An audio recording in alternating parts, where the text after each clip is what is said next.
Itong alay kong arana para sa dalagang walang kasing ganda. Amoy roses ang alimoy kung nanaisin ng tadhanang mapalin lang. Di hahayaan mawala. Lahat tayo ay nahihirapan, lahat tayo ay nasasaktan.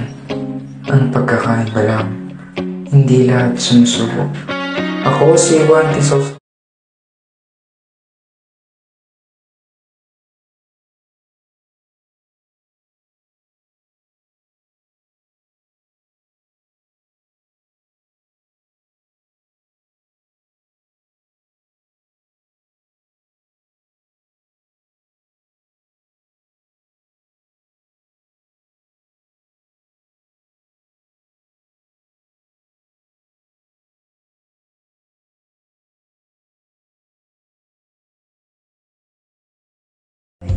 Hindi man ako pinalaking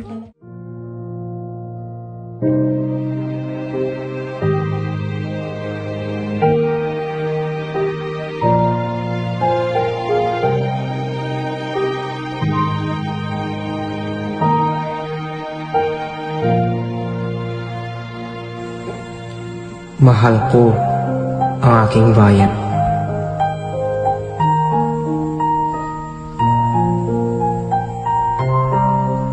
Pagkat utang ko rito at magiging utang pa ang aking kaligayahan.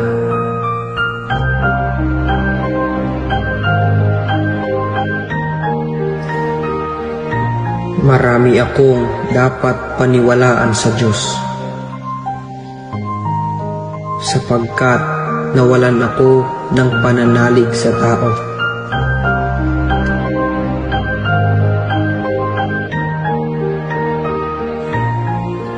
Halos 7 taon akong nahiwalay sa aking bansa.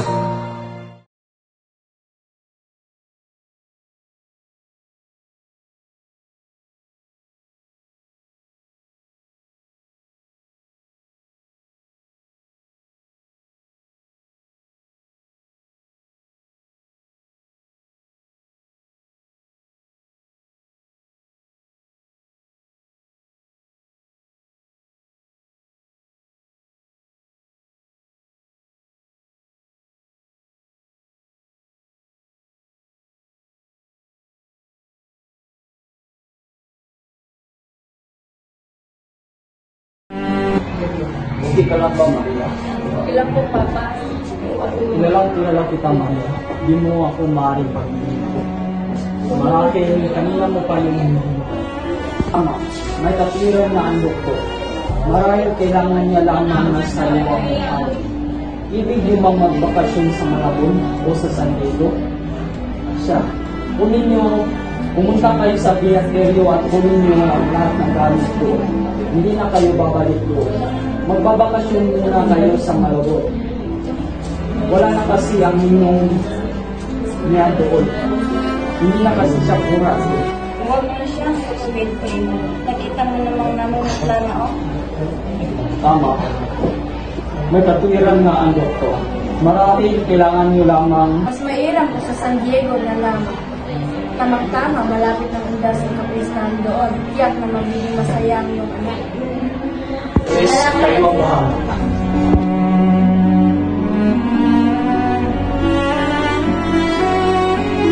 Narito na pala ang hinihintay mo, Maria. Ito mo, halika, pumarito ka.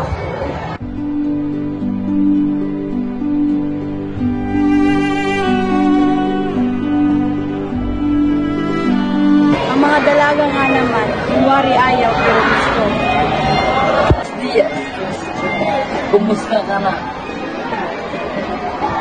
Mabuti lang po. Alam ko na po ang naganap sa aking ama. Kanino mo nalaman? Hindi na po malaga. Basta't alam ko na, labas tangang ang naganap sa kanya. Kaya pala masama ang pakikitungo sa aking Padre Masulog. Siya pala ang nangira sa aking ama. Saan ba nakalibing ang aking ama? mabuti pa pumunta tayo sa Santiago at doon tayo magtanong sa isang Indiego at siya ang nakakaalam lahat. Buenos dias, Isabel. Buenos dias! Jesus Ibarra, lalabas na sa